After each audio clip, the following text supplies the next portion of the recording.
বলবো যারা ফ্রেশ আছেন গার্মেন্টস বোঝেন না ভাই, তো কি হয়েছে? ফ্রেশ আছেন তো গার্মেন্টস এখানে বিমান, এরোপ্লেন বা রকেট তৈরি হয় না, এখানে গার্মেন্টসে T shirt, polo shirt, pant এগুলো তৈরি হয়। তো এগুলো সম্পর্কে আপনি গায়ে দিয়ে থাকেন, বোঝেন না এগুলো। সালামু আলাইকুম। আজকে আপনারা জানতে পারবেন যে কিভাবে গার্মেন্টস অভিজ্ঞতা ছাড়া চাকরি পাবেন। তো সাধারণত যে কোনো সেক্টরে, যে কোনো চাকরির ক্ষেত্রে অবশ্যই যাদের অভিজ্ঞতা থাকে তাদের প্রায়োরিটিটা বেশি থাকে, তাদেরকে জব ক্ষেত্রের অধিকার বেশি দেওয়া হয়, চাকরি তাড়াতাড়ি হয়। আর একদম ফ্রেশ যারা, তাদের জন্য আসলে চাকরিটা পাওয়া কঠিন। এখন প্রশ্ন চলে আসে, যদি চাকরি না করি তাহলে অভিজ্ঞতা হবে কেমনে? তো দেখুন, গার্মেন্টস জিনিসটা কি? একটা গেঞ্জি, T shirt, pant, shirt, etcetera যে কোনো কিছু হতে পারে। তো গার্মেন্টস এমন কোনো কঠিন না যে এখানে অভিজ্ঞতা লাগবে, ঠিক আছে? গার্মেন্টস এমন কোনো কঠিন জিনিস না, বা কোনো রকেট সায়েন্স না, বা বিমান না, মোবাইল না, যে এখানে আপনার অভিজ্ঞতা ছাড়া আপনি চাকরি করতে পারবেন না। তবে কোম্পানিতে, যে কোনো কোম্পানি অভিজ্ঞতা থাকলে সহজ হয়। আপনাকে যাদের অভিজ্ঞতা থাকে তাদেরকে কাজ বুঝে দেওয়াটা সহজ হয়, যে কোনো কিছু সে আয়ত্ত করতে পারে। এই কারণে যে কোনো চাকরির ক্ষেত্রে অভিজ্ঞ মানুষ খোঁজে। এখন বিষয় হচ্ছে গার্মেন্টস ট্রেডে আপনাকে অভিজ্ঞতা ছাড়া একদম ফ্রেশ মানুষ কিভাবে অভিজ্ঞতা নিয়ে আপনি ইন্টারভিউ ফেস করবেন, এই বিষয়ে আমি কথা বলবো। আমি ধরে নিলাম কেউ একজন কোনো অভিজ্ঞতা নাই, গার্মেন্টস কি বোঝেন না, ইটস ওকে, নো প্রবলেম। কিন্তু আপনার গায়ে যে টি শার্ট বা যে পলো পরে আছেন, এটা তো বোঝেন যে জামাটা কিভাবে তৈরি হয়। অথবা টেলার্সের দোকানে গেলেও তো বুঝবেন যে কিভাবে তারা জামা কাপড় বানাচ্ছে, বিভিন্ন কি কি একটা জামা বা একটা টি শার্ট বা গেঞ্জি, একটা গার্মেন্টসে কি কি থাকে আপনি প্রশ্ন করবেন, খাতায় এসে লিখবেন কি কি পার্ট থাকে। হ্যাঁ, যেমন ধরেন যে আপনার এই যে আমি পরে আছি দেখেন, কলার থাকে, নেক, হ্যাঁ, তারপর হচ্ছে এই স্লিপ থাকে, এরকম বিভিন্ন পার্ট থাকে। তো এগুলো লিখবেন, যেমন বাটন থাকে পিছনে, এগুলো আপনি খাতায় এসে লিখবেন। তাহলে আপনার অভিজ্ঞতা হয়ে গেল গার্মেন্টস সম্পর্কে। এখন হচ্ছে গার্মেন্টস ট্রেডের বিভিন্ন সেকশনে যে জব আছে, এখন আপনি কোন সেকশনে জব করবেন? Swing section, cutting section, finishing section, তো বিভাগ থাকে যে যে এক একটা সেকশনে এক এক রকমের কাজ। কাটিং সেকশনের কাজ কি? সে হচ্ছে ফেব্রিকটা কাটবে, প্যাটার্ন ফেলায়। তো আর হচ্ছে সুইং এর কাজটা কি? সে সেলাই করবে। ফিনিশিং কি? একবারে ফিনিশিং করে সে শিপমেন্ট করবে। মানে বাকি কাজ, সুইং এর পর বাকি কাজটা হচ্ছে ফিনিশিং এর, যেমন আয়রন, হ্যান্ড ট্যাগ লাগানো, প্রাইস ট্যাগ লাগানো, পলি করা, কার্টুন করা, এগুলো হচ্ছে ফিনিশিং এর কাজ। তো এগুলোর অভিজ্ঞতার কোনো দরকার হয় না। কিন্তু অভিজ্ঞতা থাকলে হয় কি, আপনাকে কাজ বুঝাই দিতে হয় না, আপনার লার্নিং টাইম কম লাগে। দেখা যাচ্ছে যাদের অভিজ্ঞতা থাকে তারা 15-20 দিনে কাজটা সহজে ক্যাপচার করতে পারেন, এজন্য কোম্পানি লাভবান হয়। তো এক্ষেত্রে আপনি কি করবেন? ধরে নিলাম আপনার অভিজ্ঞতা নাই, ইটস ওকে। অভিজ্ঞতা নেই তো কি হয়েছে, আপনি ইউটিউব বা বিভিন্ন আশেপাশে যে ছোট গার্মেন্টস বা এগুলো নিয়ে ঘাটাঘাটি করেন।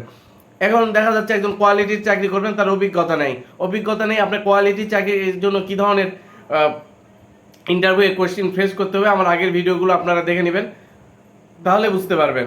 তো কোয়ালিটি চাকরির জন্য একটু কঠিন হয় ইন্টারভিউতে, কারণ কোয়ালিটি চাকরিগুলোতে অনেক রকম কিছু জানতে হয় কোয়ালিটি সম্পর্কে। যেমন হচ্ছে কি ধরনের ডিফেক্ট হতে পারে, কাটিংয়ে কি ধরনের ডিফেক্ট হতে পারে, সুইংয়ে কি ধরনের ডিফেক্ট হতে পারে, ফিনিশিংয়ে কি ধরনের ডিফেক্ট হতে পারে, এগুলো জানতে হয়। বায়ারের রিকোয়ারমেন্ট থাকে, হ্যাঁ, যে বায়ার যখন একটা গার্মেন্টস তৈরি করে নিবে তখন আপনাকে কি কি রিকোয়ারমেন্ট থাকবে, এগুলো হচ্ছে কোয়ালিটি চেক দেয়। কাজের কোয়ালিটি চাকরিকে একটু জানার দরকার। গার্মেন্টের চাকরি না হলে আপনাকে স্টাডি করতে হবে। সাধারণত কোয়ালিটির চাকরি ইন্টারমিডিয়েট পাসের নিচে নেয় না, এখন তো ডিগ্রি পাস, মাস্টার পাস ছাড়া নিচ্ছে না।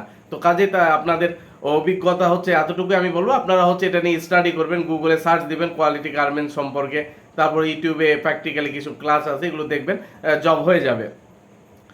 আর যারা হচ্ছে কাটিংয়ে জব করবেন, কাটিং নিয়ে হচ্ছে একটু স্টাডি করবেন, যাদের পরিচিত আছে তারা এগুলো নিয়ে স্টাডি করবেন, চাকরি হয়ে যাবে। আর সুইংয়ের বিষয়টা হচ্ছে, সুইংয়ে 2 ধরনের চাকরি হয়, অপারেটর আর হেল্পারের চাকরিগুলো ফ্রেশই হয়। তারপরে যদি আপনি বলেন যে আমি এর আগে চাকরি কোথাও করছি, না করে বলবেন আমি চাকরি করেছি। হেল্পারের কাজ কি? আপনি অপারেটরকে হেল্প করবেন। কি ধরনের হেল্প? ধরেন একটা পকেট আছে, পকেটে যখন অপারেটরটা লাগাবে, পকেটের একটা মার্ক করতে হয়, এই মার্কটা আপনি করে দিবেন। তারপরে যে কোনো একটা প্রসেস করার পর সুতা কাটতে হয়, দেখবেন যে শার্টে বিভিন্ন আনকাটছে থাকে সুতাগুলো, হেল্পারের কাজ এই ধরনের। কিন্তু অপারেটরের কাজে অবশ্যই অভিজ্ঞতা লাগবে, কারণ একজন অপারেটর মেশিন চালায়। আর অপারেটরের চাকরি, সুইং অপারেটর, এটা হচ্ছে গার্মেন্টের সব থেকে ইম্পর্টেন্ট চাকরি, সব থেকে ভ্যালুয়েবল চাকরি।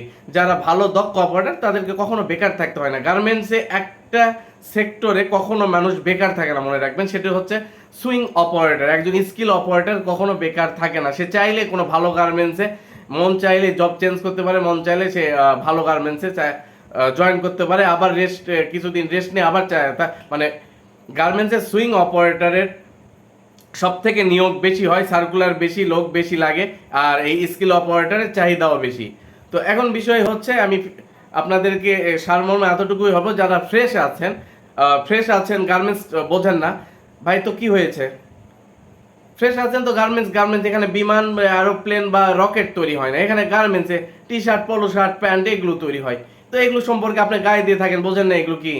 তো আপনি যখন যাবেন আপনি বলবেন যে না আমার অভিজ্ঞতা আছে। অভিজ্ঞতা নেই বললে, যার অভিজ্ঞতা আছে তাকে নেওয়ার পর যদি দেখে যে দুই একজন যে নন এক্সপিরিয়েন্স লোক নিবে অথবা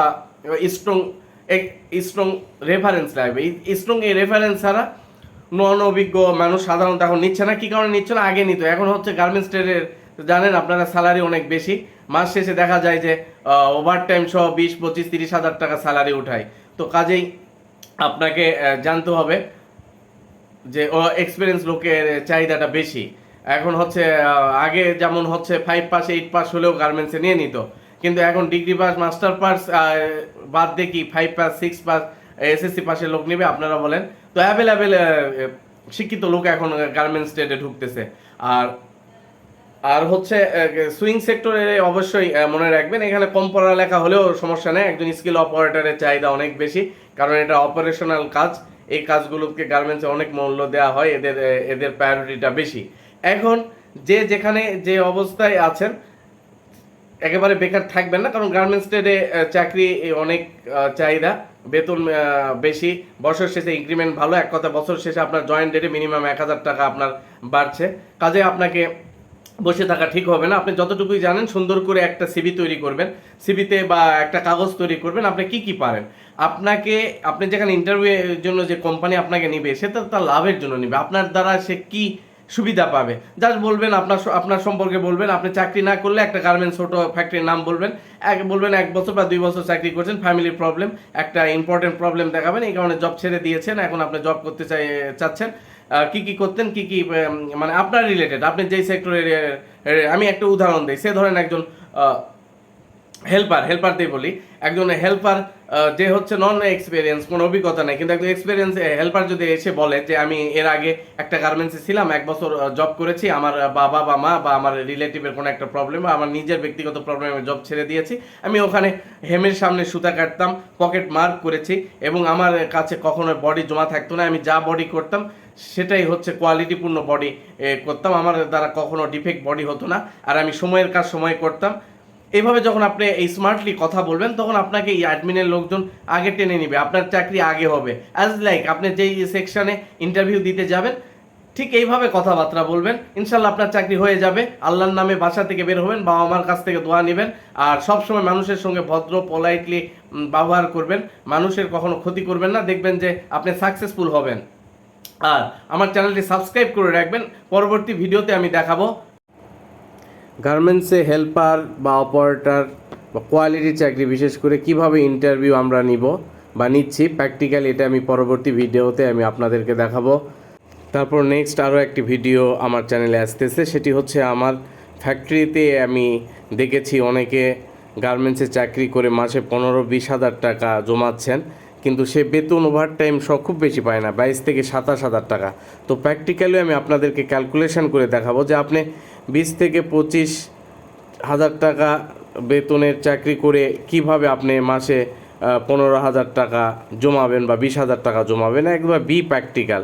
তো এই জন্য আমার চ্যানেলটি সাবস্ক্রাইব করে রাখতে হবে এবং বেল বাটনটি অন রাখতে হবে, কারণ আমার ভিডিও যাওয়া মাত্র আপনার নোটিফিকেশান যাবে, না হলে তো বুঝতে পারবেন না আমার ভিডিও কখন আসতেছে ইউটিউবে। আর নেক্সট ভিডিও থাকবে গার্মেন্টসে কেন কাজের প্রেশার থাকে, আসলে কি গার্মেন্টসে কাজের প্রেশার থাকলেও কীরকম, আবার রেস্টটা কীরকম, ওকে রিল্যাক্সটা কীরকম, সব কিছু মিলে আমার পার্ট 2 বাই পার্ট ভিডিও থাকবে। তো আমার ভিডিওর মাধ্যমে বা আমার কথাগুলোর মাধ্যমে আপনারা যদি কোনো হেল্প পায়ে থাকেন অবশ্যই লাইক দিবেন, আর আপনাদের কোনো গার্মেন্টস রিলেটেড কোশ্চিন যদি থাকে বা ট্রেনিং সেন্টার কেউ ট্রেনিং নিতে চাচ্ছেন, এভরিথিং যদি কোনো কোশ্চিন থাকে কমেন্টসে করবেন, আমি অ্যান্সার দিয়ে দিব। আর আমার আগের ভিডিওগুলোতে আমার হোয়াটসঅ্যাপ নাম্বারের ডিসক্রিপশান দেওয়া আছে, ভিডিওগুলো দেখবেন, আপনার উপকার হবে ইনশাল্লাহ। তো ধন্যবাদ সবাইকে, আল্লাহ হাফেজ।